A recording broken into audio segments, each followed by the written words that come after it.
Are we ready? Yes. Okay. Um, for those of you that don't know me, I'm Jonna. I'm the assistant branch manager out at Tate's Creek. And one of the things that quite often to help out who's who are timelines. And I'm going to show you a couple examples of timelines.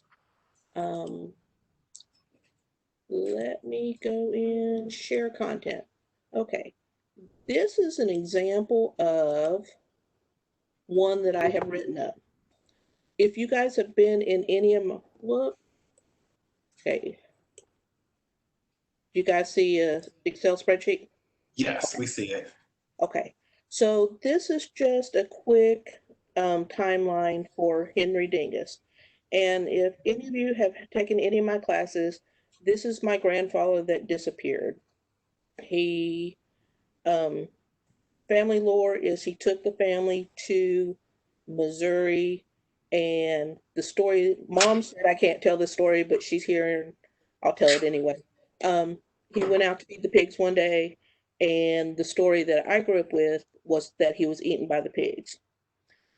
There's two other stories that different cousins have that he was killed, he fought for the Union, and that he was killed by some Confederate soldiers sometime about 1871.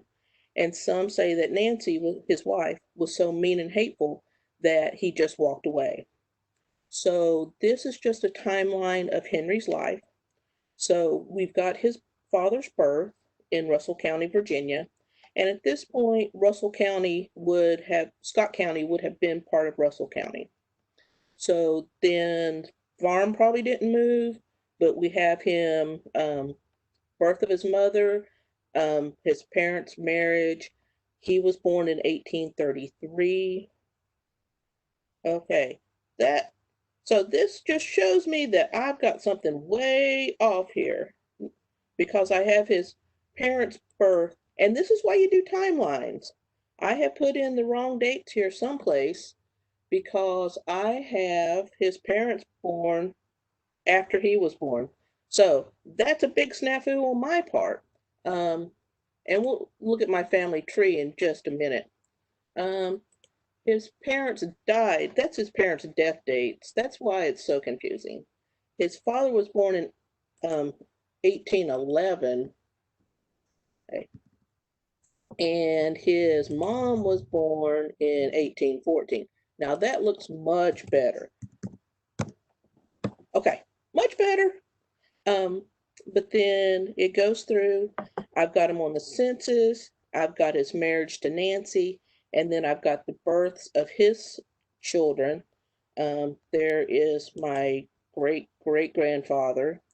I've got him in 1860, still in Scott County, but by 63, he has moved to Ohio, and he has three of his boys. He only had sons who were born in Jackson County, Ohio. But then back in 71, he's back in Scott County. And then, according to family lore, so sometime between January of 71 and by the time they take the 1880 census, family lore has he's moved the family to Missouri and he disappears. He, in some form or fashion, he's never heard of again, unless you look at people's ancestry charts, and everybody says he died in Missouri City, Texas in 1910. There's no documentation. Somebody has put it on Ancestry, and everybody's copying and pasted. That's not correct. I don't know what happened to him. Okay, so this is just a quick timeline that I've put together. And let me pull in, hopefully you see my family tree maker now. And then this is the timeline that the facts of Henry's life. And I can put in a timeline here, which just adds a little bit more content. Okay. Um, But if you go over to, let's see, if I go here, and this is my ancestry account.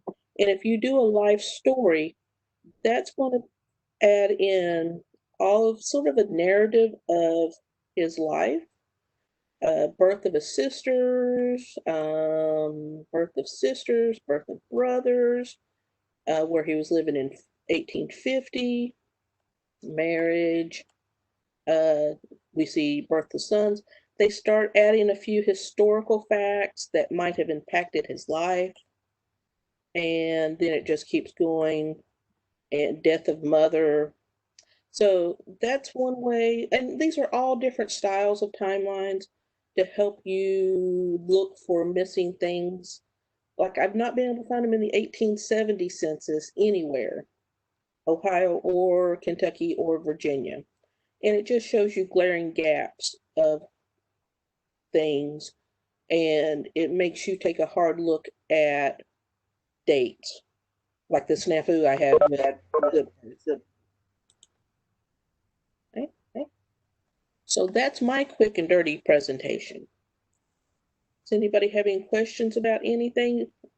Use timelines, they help, especially if you've got the same names, people with the same names living in the same communities at the same time.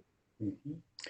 Yeah, and feel free to write your questions in on the chat or just chime in anytime if you have questions for Jonna.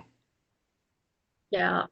I also have printed off several maps that I use because for people that move a lot, and I noticed the Ancestry had a map too. Yeah, and I'm doing mine old school. Jonna, can you hear me, John? I think that what you put actually where you had that little mistake at the beginning was actually like a great illustration of why a timeline is good. Very important. I've done that before, and then I was like, oh, no wonder. I'm looking for someone who died before the other person was born, or born before they died. Whatever. What I'm trying to say. So, so that was actually good. Does it make sense? Yes. Yeah. It's always good to test the logic of your facts and make sure that you've got the right facts there. Yeah. And we all do make mistakes, as you'll see in my little story. There are all sorts of things that are puzzling. Okay. Me? Yeah. All right. Sure. Well, I picked my great grandmother. You're going to love this name, and it's because of the name that I found her.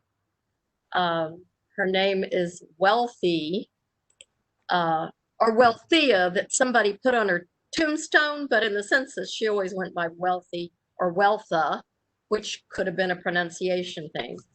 I just think that was really interesting, especially once you get to her story. It sounds like she had a pretty rough life, but I guess she was wealthy with her 10 children. And so now I'm going to see if have I been switched over? I'm going to share my content at this time, I hope. Whoops, it went away. Give it 2 seconds. Okay, now you should be able to. Wait on technology. Okay, now let's try. So I kind of use my story to do kind of the same thing that the timeline does. But I like using timelines, and I've got some, granted it's on paper, because it lays it out just fair, just the facts, just there. But in my story, I'm kind of documenting some of my process, and also because I'm using Word, I'm able to add references So I've got my citations that I can do when I want to print this off. Hi. Hey. Hi. And so I start with my little documents, actually. Everything that I start writing down, I've got a document to kind of get the bare bones. And that could be, I mean, that's how you do your timeline too. You've got your document to prove what you're talking about, which is why I contest the name on her tombstone that somebody put as Wealthia Lavinia, which it didn't show up in records. But anyway, um, uh, I had a little snafu and I'm still not over it. I'm going to title it Family Mystery right here at the beginning, because Wealthy was the daughter of William Lewis. And I'm going to say an unnamed woman because I find him in the 1840 census of Stewart County, Georgia, with 3 little girls. And there are no there were no women in the picture on that, including the free colored.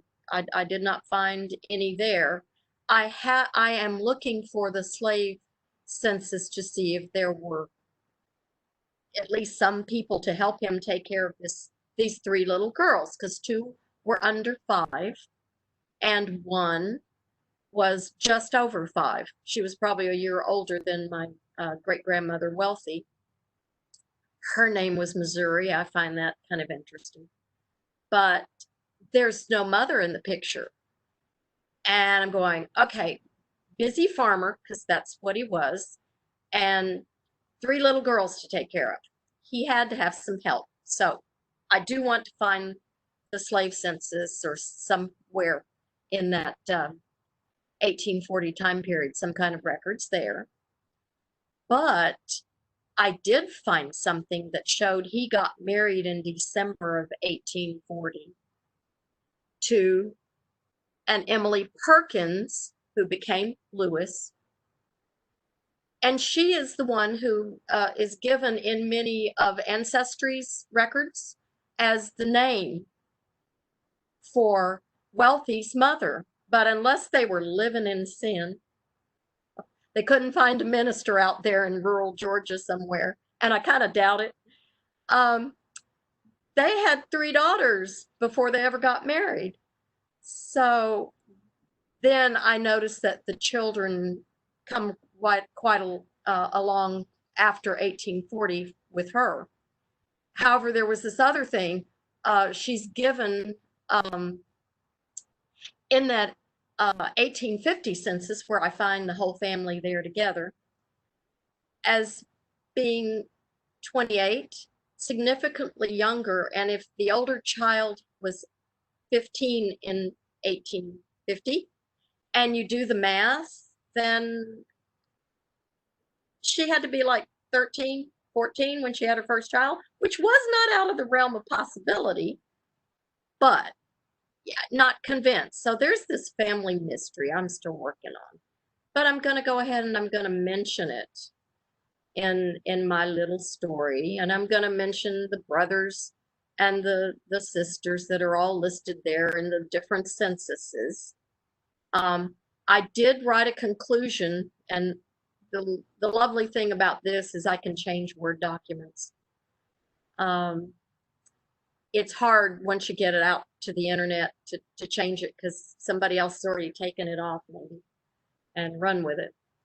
But I've concluded that Emily was probably the stepmother to Missouri and Wealthy, and Isabella is their younger sister that I didn't mention, but I'm not entirely sure about her yet.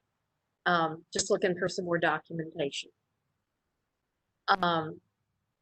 Like I say, I found the Georgia marriage record for her daddy, William Lewis, in 1840.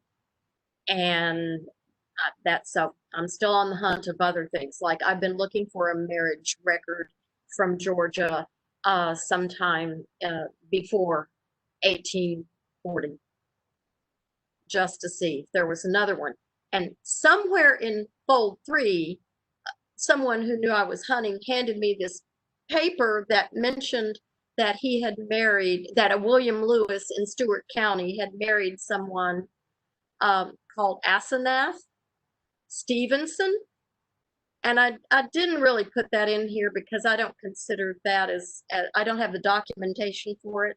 So I'm not going to put that in yet, but I do have it in notes in another spot. It's not going to go in my story yet, though. So moving on in Wealthy's life, she gets married in 1854, 18 or 19. She and my great-grandfather, James Spurlock Dennard, married in Stewart County on Valentine's Day. And I thought that was kind of fun since they remained married to each other through a lot of trials and tribulations and moves from state to state until they both died just after 1900. We'll get onto that. So I find them next together in the 1860 census. Okay, so this is before the Civil War started. And they're in Morehouse, Louisiana. And I see their little girl who's been born. And because I find in the 1870 census that there was another child, Thomas, I'm thinking Wealthy was probably either pregnant or soon they were going to have a child, because he was born according to the census in Louisiana. And now that I need to write that in my little story for the 1870 census, just like I did up here with Helen was born in Louisiana. And I've cited my census records. So I'm going by whatever documentation I find that really looks like it is plausible. And what this shows me is what I have inferred from the documentation. And when I reread it, I've changed this several times because I think I went too far sometimes. And so I backed it out, backed it off. And as I continue to find more information, I can add it and save it and carry on. Doing this through some of the stickier ones that I have problems has just kind of helped me a great deal. Have any of you used either like Ancestry or other like Family Tree Maker story software or anything?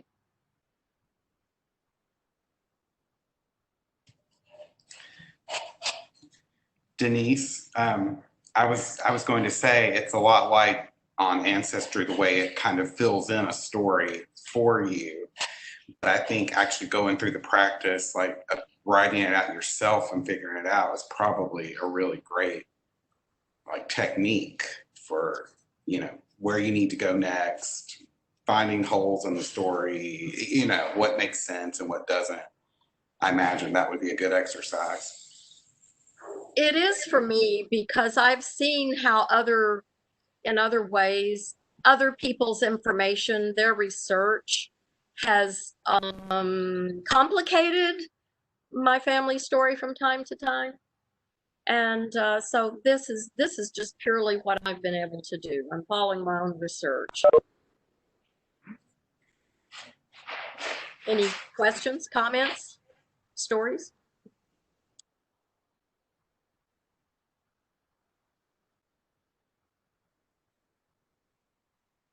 Nobody's done this before. Really? Bax? I can't hear you. I see your mouth moving. Bax, unmute yourself.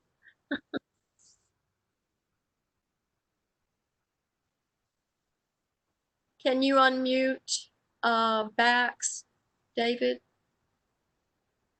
It looks like she's not muted from where I, sorry about that.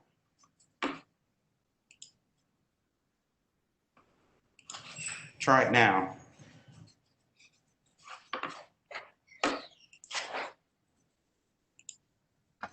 Oh, how about now? Bax, did you have a question?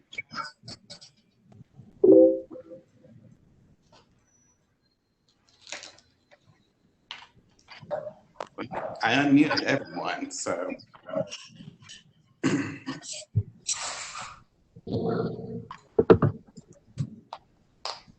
Anyone else? I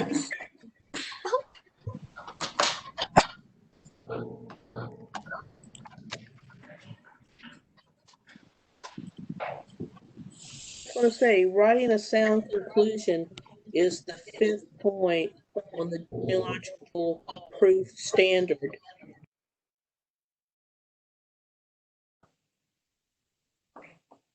Oh no.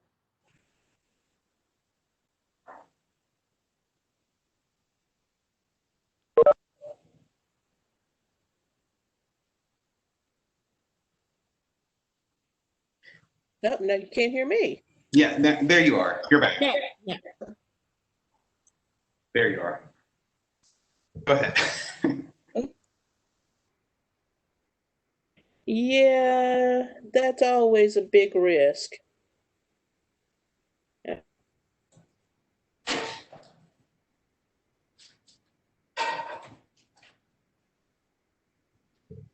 Let's see, we have a few comments in the chat. Let's see. How much narrative to share with family members who aren't as into genealogy? I like to be complete, but don't want them to lose interest. That's a good point. I guess you tailor for your audience for how much detail you think that they would be interested in. Sure, Yes. and you can always like send them just as much as you want to share of this, say, this Word document. Mhm. I find that very helpful. I actually had a little help on part of my line from a great aunt of mine who wrote a little letter with her story of her side of the family. It had a lot of fun little stories that I don't have to corroborate or document, but they're fun, and it puts a little more flesh on the bones on the family tree. Let's see, and then okay, here Bax chatted in. Let's see. Also used Word for stories. I've used timelines to look for parents of my brick wall. Yes. Yeah. That's always a good thing. Let's see. Oh, this is a good question. When you use Word, do you have a format you use? Is there another way to do this with a software package? With a software package. Oh, I think it's package. Oh, package? With some other software? You mean yeah, I think that's probably it. Yeah, some word processor. Yeah. Most. The reason I use this is because of the citation edition is so easy to use. I'm sure that by using, what is it in Apple World? Pages. Is it Pages? Yeah. Does anybody use Apple products? I think Pages is probably where students are always needing to write papers and add citation information. That would be the software that you'd want to use regardless of what brand it is, I would imagine. Let's see. There was another question.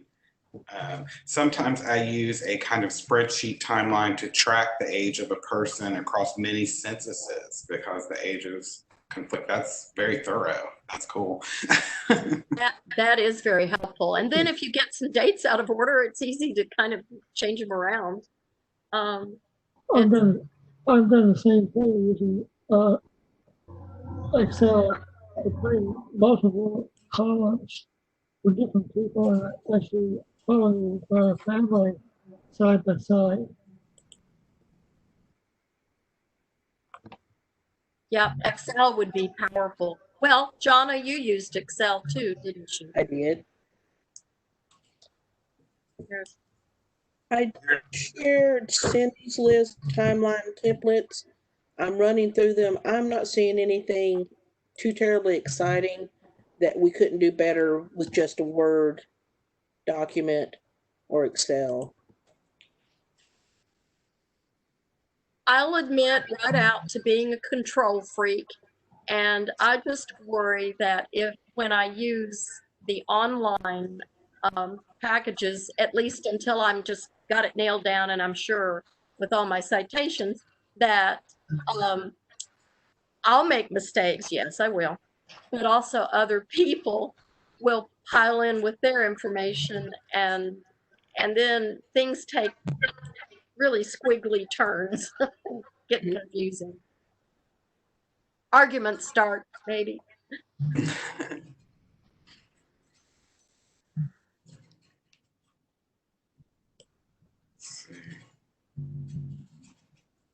Well, these are all good questions and suggestions.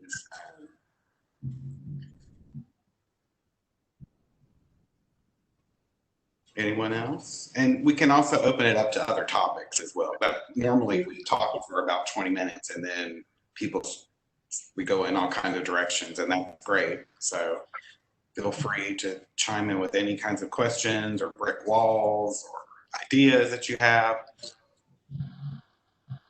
Yes, is there anything in particular that's helped you get over some brick walls? And I wish we could hear backs. Oh, you can chat in, can't you?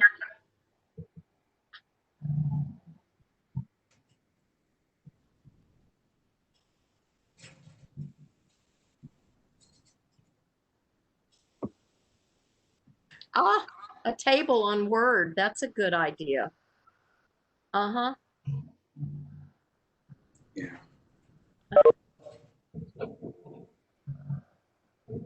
Yeah, I like Word because it's free too. That's basically where to start. Um, hey, have people been doing their genealogy more lately since we're kind of still kind of in our houses more than usual? I definitely have. Yeah, yeah. Make any progress? Is that a good thing? I'll just share something. I was recently looking, I was just kind of doing some research on census records just in general, like what the different questions were of the various different, years the census was taken. And like one tip that I found, it talked about like don't only go back in your family tree, like look, like try to go like laterally instead of just up the tree, and like look for look for all the cousins in one generation. And I found that to be a lot more interesting than I thought it was going to be, because I felt like I was just constantly focused on like how far back I could trace, but I found places people lived and just lots of interesting things. That's kind of been my big discovery over the past several weeks while I've been stuck at home. So that's been fun. Had the time to do that. That might be able to help when you have, I've lost track of one of my great grandparents, and I almost get the feeling I think a person in another state in the next census who is living with someone that, and he's still kind of like, he's a teenager at that time.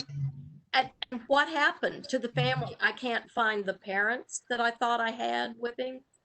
I mean, suddenly it's just like time warp, and he's over here in Louisiana instead of back in South Carolina where he ought to be. Something happened in that, 10-year period. Have we got backs? Yes, I'm back. Yeah. Yay! Figured out what the problem was. Good. Good. So, yeah, doing those lateral searches, maybe I should try that on him David, because maybe that's, you know, a mother's brother or something. Of course, I've got to figure out her maiden name, but yeah, the laterals can help you when you have questionable parentage or living standard places or something.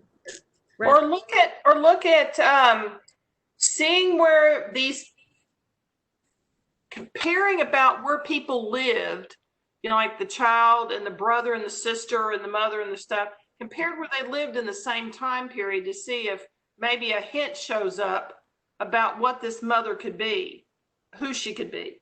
Yeah.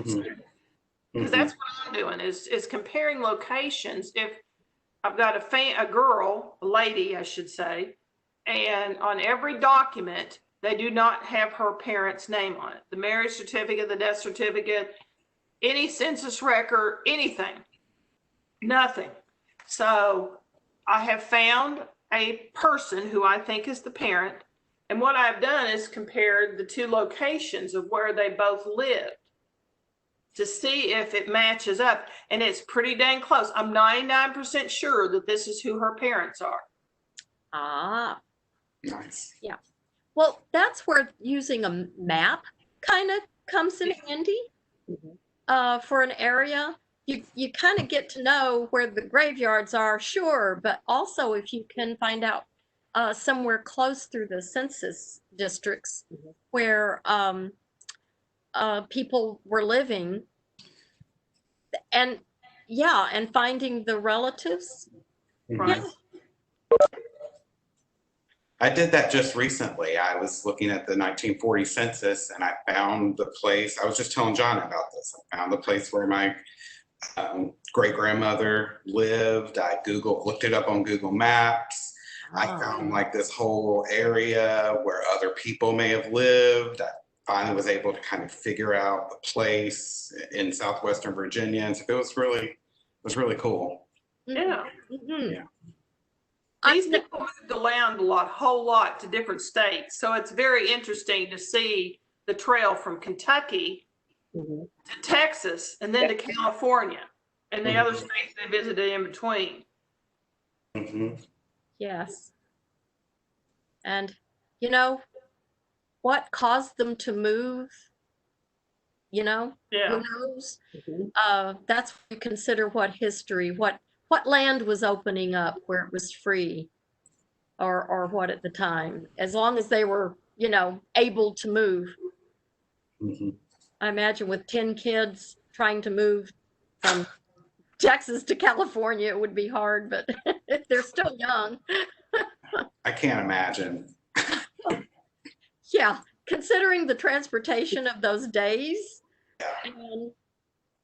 Can I share this obituary I found last week with you guys real quick? Oh, cool.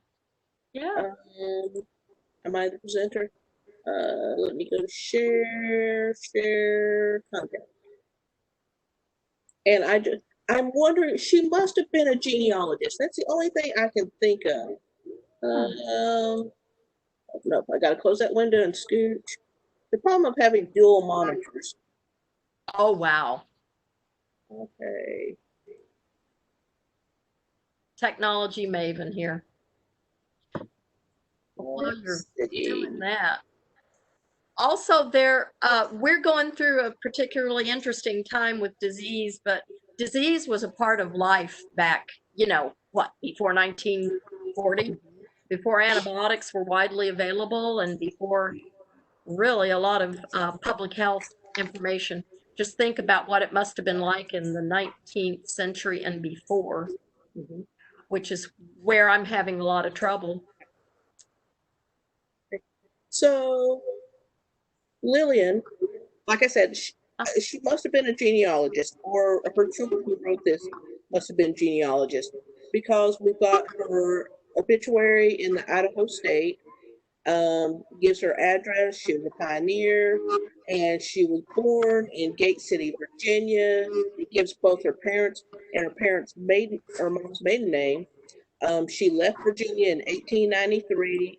They moved to Colorado for a year and then traveled by the Old Oregon Trail for Oregon, but decided to stop in Blackfoot.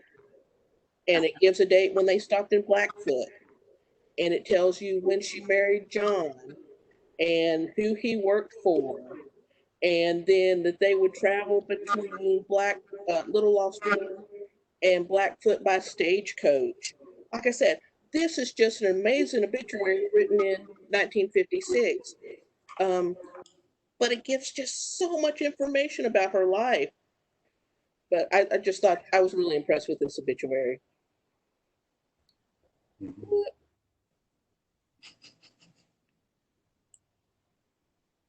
Thanks for sharing. That's cool. Now I can't get promise dual monitors. Can't figure out how to stop sharing. Another thing, people used to have diaries and journals, and the lucky descendants that end up with those, I hope they realize how important they are, and share them. You know, people used to fight over family Bibles in my family, at least in part of my family. And for a lot of good reason. It was a lot of good information. But the diaries and journals, letters. And then it's so horribly depressing when you go to junk shops or antique stores and you find these journals and you find the big giant oval pictures of somebody's ancestor that people have just tossed away. It just breaks my heart. I want to buy them all up. I know someone who kind of does do some of that, and they puts these pictures or whatever out online. And that's kind of great, because maybe somebody is the last living, maybe a spinster or bachelor, who never married, never had children. If they did marry, who knows? But then they've got this gold that means a lot to the rest of us, which you just never know how far that reach is. But with nowadays with DNA, doing a lot of that lateral, it helps us see who our cousins are. So those of you who've done DNA, have you been able to reach out and find cousins that you didn't know you had? Yeah. Do you want to reach out and find? Yeah, I would say it's interesting to me. I have like my results on a couple of different platforms, and I've had 2 or 3 people contact me and say, I think you may be my cousin, whatever, and I write back, and then they disappear. So I haven't actually connected with anyone. So, but I do know, I mean, like in the Kentucky room, numerous people have come in saying they've met people, they've been to family reunions. I just haven't had that experience yet. I haven't either. I haven't either. Or reconnecting with cousins who are my mom's generation that I'm sure I met as a small child. I've been able to chat with them and put them back in touch with my mother. Oh, good. Oh, that's nice. Mama has a cousin whose name is Madonna Vanover. And Bad Boy Dave was in 2nd or 3rd grade, and Granny was talking about her cousin Madonna. And he got so excited because he thought the singer Madonna was our cousin, and went to school and told everybody that we were related to Madonna. Sad little devastated little boy. So those names that we think are so odd came from somewhere else earlier back in time. Wow, who'd have thought Madonna was a name? Okay, in the chat, Deborah says she's found unknown cousins and lost cousins. Bob says he, like me, he's seen names, but few people ever respond. And then Diana found a first cousin who was adopted out of the family 60 years earlier. Oh, wow. Wow. Oh, wow. Oh, but found not from DNA. So. No, that's okay. But you still found them. Right. Yeah. Oh. I found a few cousins from Facebook. Mm-hmm. Really? Yeah. Huh. It was turned out I had a friend who was on Facebook and I made a comment. And I saw that a couple of comments earlier was from somebody named maiden name Arnett, which is my maiden name. And I thought, well, I'm going to go check her out. So I did. And it turned out we're second cousins. Oh my. So, and her sister actually lives here in Nicholasville with me. So I haven't met her yet, but it's interesting how you can find cousins when you don't even realize you can. Well, that's what I've been watching, that genetic detective show. Yeah. And, you know, she talks about how easy it is to find people just using Facebook. You know, she has all her elaborate process, but I think it's a fun show. Well, it's kind of a sad show, but I do really like the show. Yeah. It's really interesting.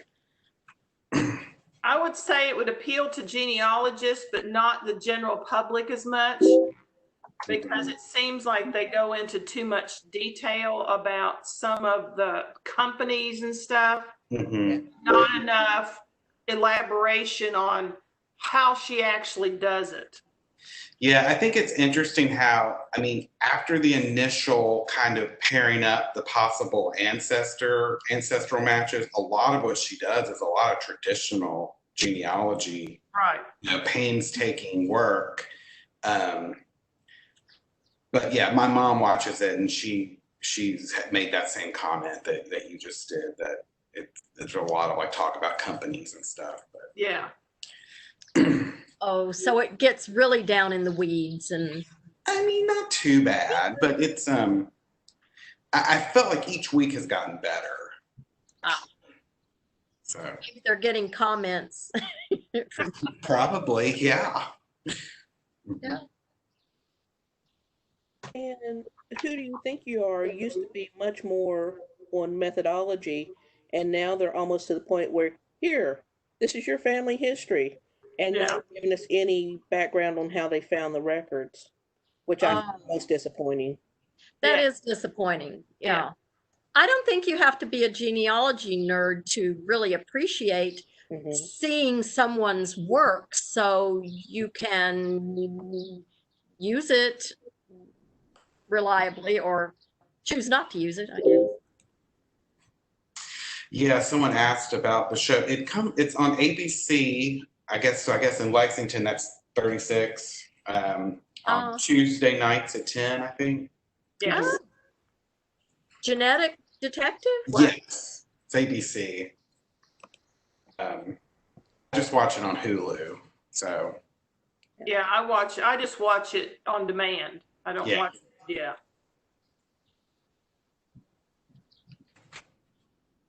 Yeah, if you haven't watched it, you can go to on demand and just go back to previous shows and watch those.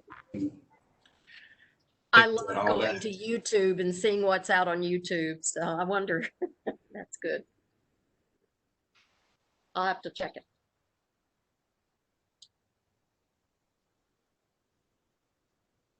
That's fun.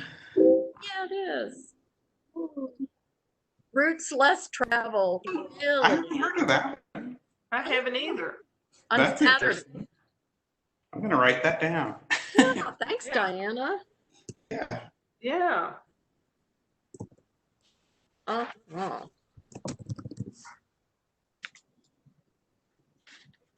Did Cece appear in like Louisville or something a few years ago? Or?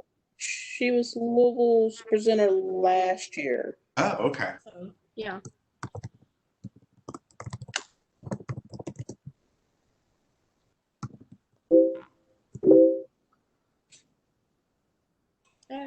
Hi. Ah, that's better. Finding Your Roots, yeah, on KET, that's good.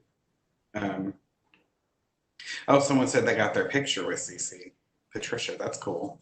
Oh, okay, famous. I did too. When she was, I have like a, is there like a genealogy con? Is there? I'm sure there is. Like, you know, like Comic-Con, you know? Oh, conference. Yeah. Yeah. NGS. Like a Is gin. that? Yeah, their conferences are pretty much. Woo. Okay. Okay. It looks like we have a question Ah. here. Ooh. I have an ancestor from Lexington who was a blacksmith. He vanished between 1860 and 1870 censuses. Can you give me some ideas as to how to determine whether he just died and when or died in the Civil War? I found no death or burial info. His wife is buried on a road in Fayette County where I've never found any burials. Suggestions. Oh my. Let's see. So between 1860 and 70. Are there city directories? For the counties, not so much. They're mostly in, like for Lexington City Directory, or maybe are there some older city listings for Jessamine County? To rule out Civil War, is there some sort of death list or something, casualties? Mortality schedules, I Yeah. would think this, maybe even the state, but they have to be a death that's reported. Uh-huh. How many soldiers on the way home just died? Yeah. Makes me wonder. Suggest that when it's available is to check the courthouse to see if there are any records there in Fayette County. The other thing is, if you think it might be Civil Wars, to check Fold 3. Mm-hmm. Yeah. Mm-hmm. Yeah. For any kind of military. Yeah. Yeah. Diane, I did get your question yesterday, and I just haven't had time to respond to it. What was his name again? Oh, We don't know. His name was William Sparks. Was it there and I didn't see it? No, you didn't. It wasn't there. It's just now there. She added it. added it in. Well, okay. William Sparks, he may have been on a slave census. So William Sparks was owner? Yeah. Okay. Oh, Yeah. okay. Yeah, The yeah. owner I of the understand. deed.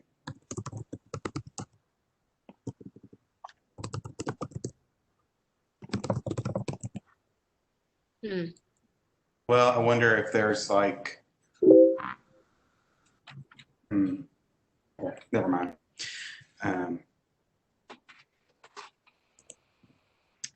Yeah. Fold 3. I think that's a good place to start. Fold 3. Yeah. Fold 3. The KDLA, Kentucky Department of Libraries and Archives, has the Confederate pension records posted, and I was looking to see if I could find them.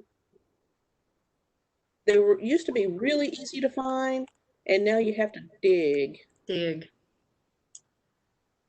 Yes, unfortunately. And their website was down yesterday. Ugh.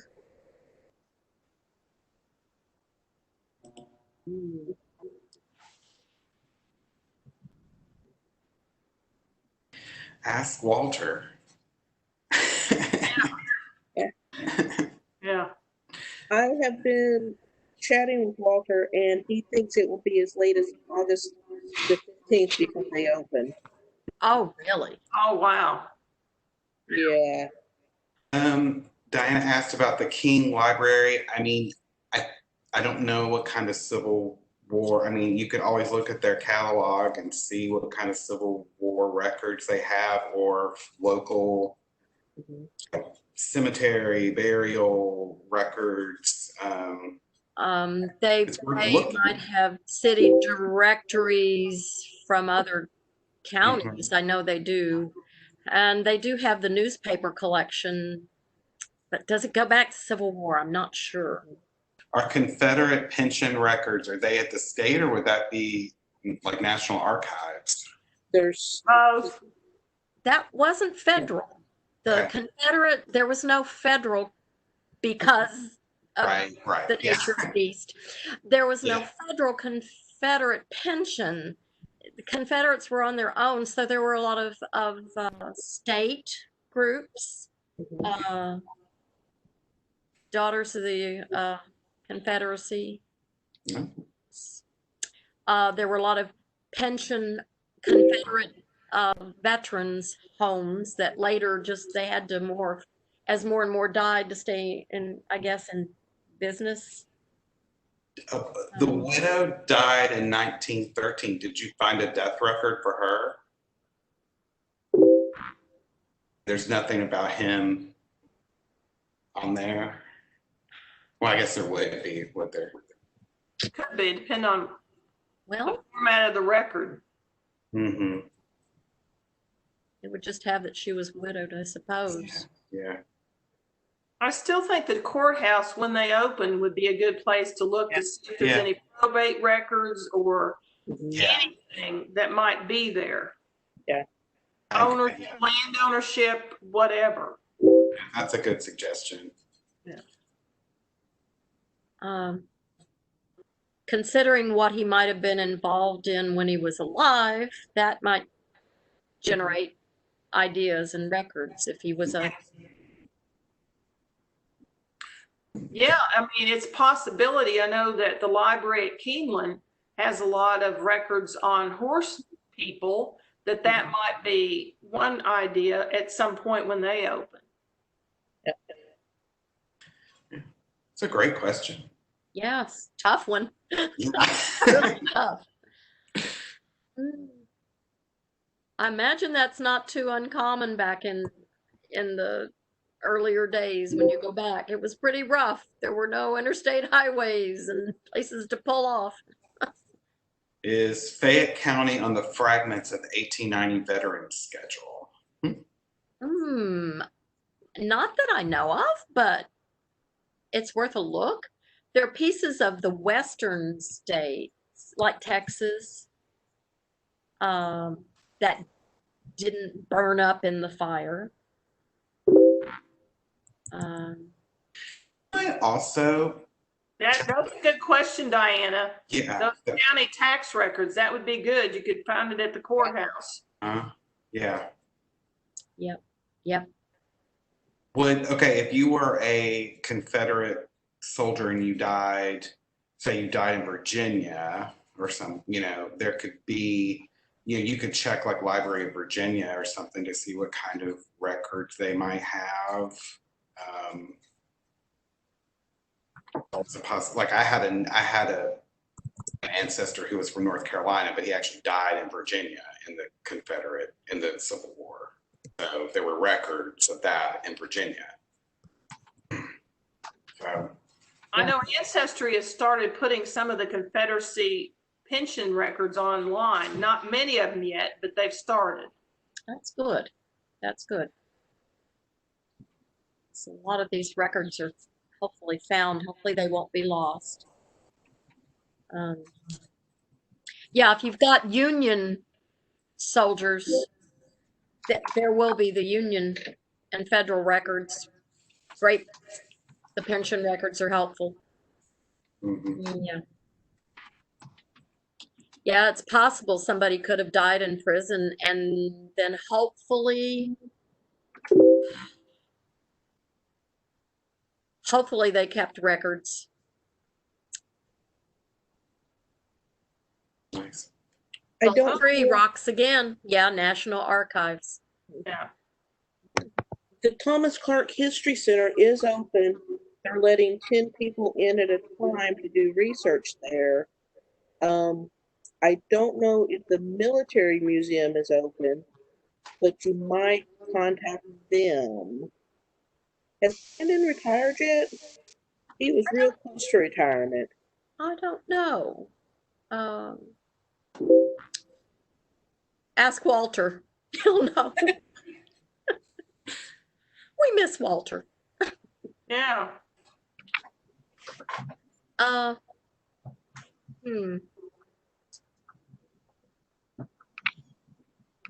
Are they making appointments at the History Museum Library, or do you just show up? You show up and hope that you're one of the first 10. Gee, it'd almost be worth making appointments, and then if somebody didn't show, they just, well.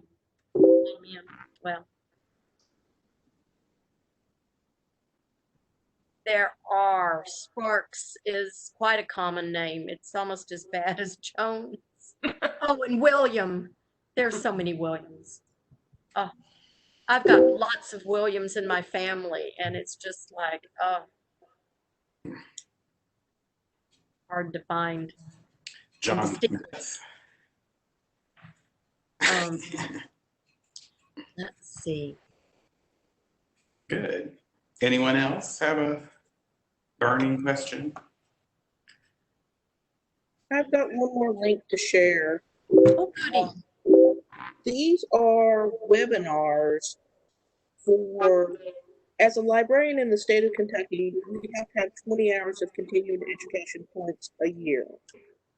And KDLA does several genealogy webinars for librarians to get those points. And again, they are designed for librarians, but there's some really cool things in there, like Introduction to Kentucky World War I records, Intro to Kentucky probate records, Intro to Kentucky land records, Myth-busting Ellis Island, overview of early Kentucky tax records, overview of Kentucky divorce records. So there's lots of little, and they're usually fairly short, somewhere about a half an hour to an hour. But if you're just sitting there, turn the TV off, turn on a webinar, do some research, and learn a little bit more about researching in Kentucky. Mm-hmm. Yeah, and usually they're open, a lot of them are open to the public. All these are open to the public. Okay, yeah. These are recorded webinars. Yeah. And free. Well, for your taxes support. Yeah. Free in quotations. Yes. We all contribute. How about that? Yeah. So Free, my favorite word for genealogy. Yeah. yeah. Right. Okay, I found a William Sparks in the Kentucky pensions, but the wrong William. Again. Oh, these are great questions. So.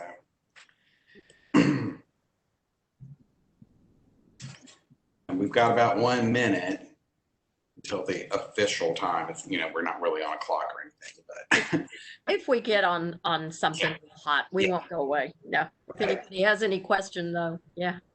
And as always, feel free to email us, and we can work with you. Let's see. The links that you put up they're on there so briefly that I can't copy them. Oh, there's Diane. She can talk. Oh, Hey. Can you copy and paste them really quickly? Share this one again. Let's see. I'll share the one Jonna just shared. You can copy and paste. Try copying and pasting it from your little chat box onto some notes. Already disappeared. Yeah. It'll. Do you see the slide on the right side? You can go back. You can go up and down. You see that? Yeah. Yes. And that way you can go back and quickly copy it and then paste it into Notepad or Notes or Word or whatever. Yeah, it's just there for a second and it disappears. Well, I'll post that to the library page, all the links you did today. Okay. Thank you. Yeah, sure.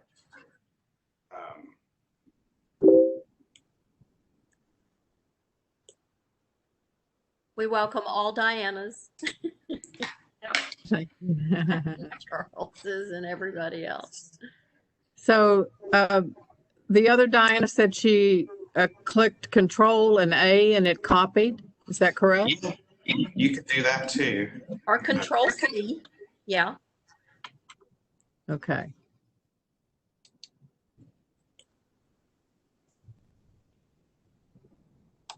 And then do Control V to insert it in your document wherever you're trying to copy it. paste it too. When you paste it, say in a Word document. I like using Notepad. It gets rid of a lot of the markup language. You just get the words.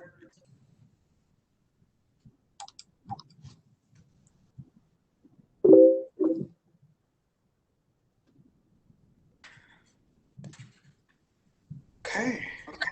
Well,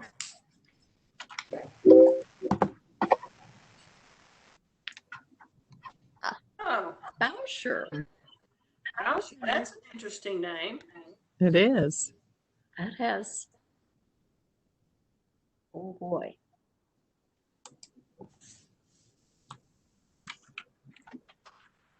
How long have the Bowshers been in Lexington, Fayette County? Do you know?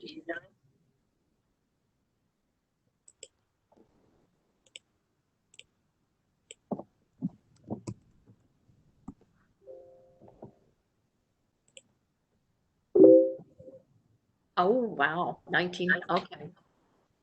Hmm. Yeah. So they're still in the area. That's great. Uh-oh, then back to Ohio.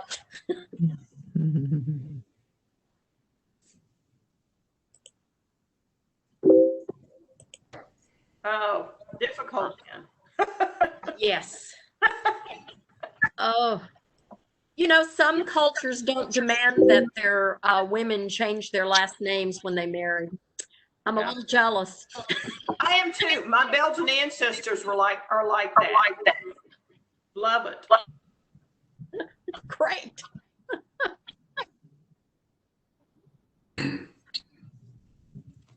Yeah.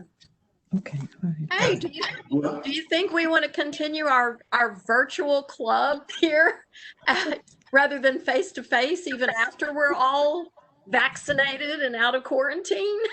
This is pretty cool.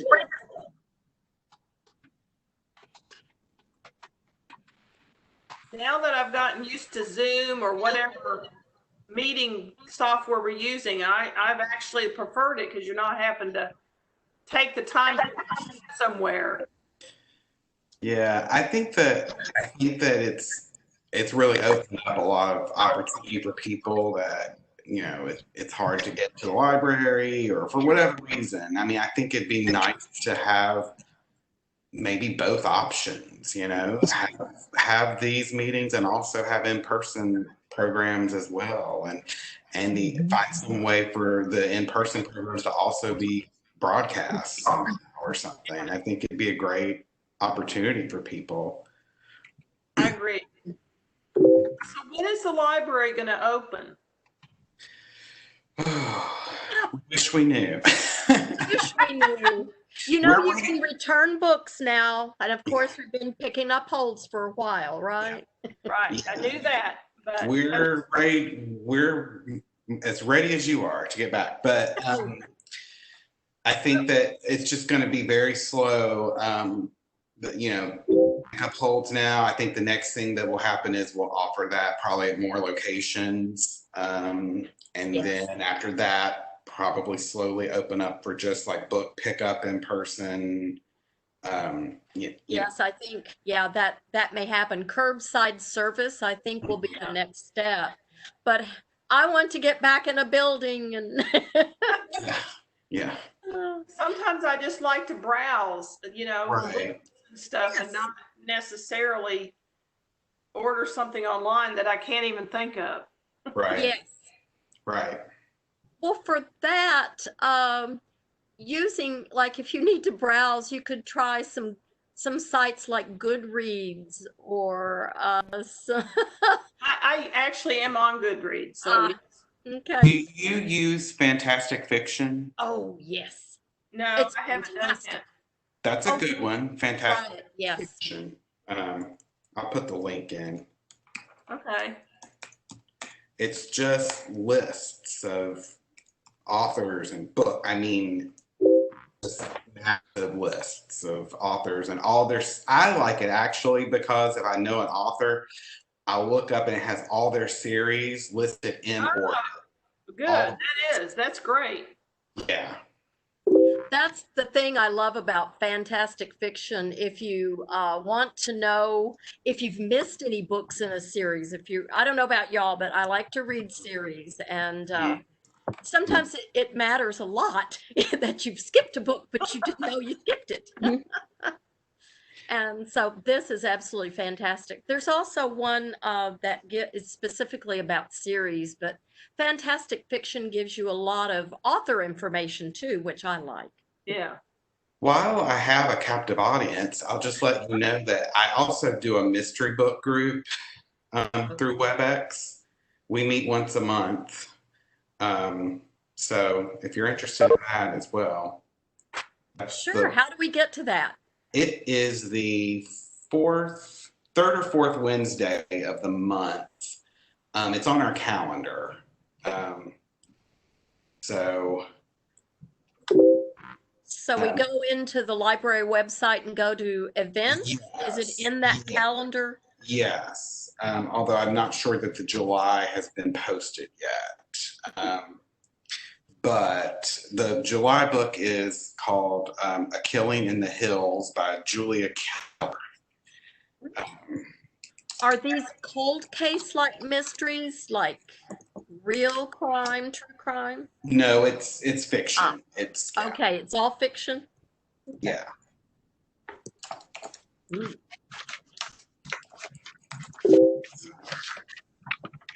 Anyway, I'm going to go ahead and stop the recording on this, but I mean we can talk as long as you want. So.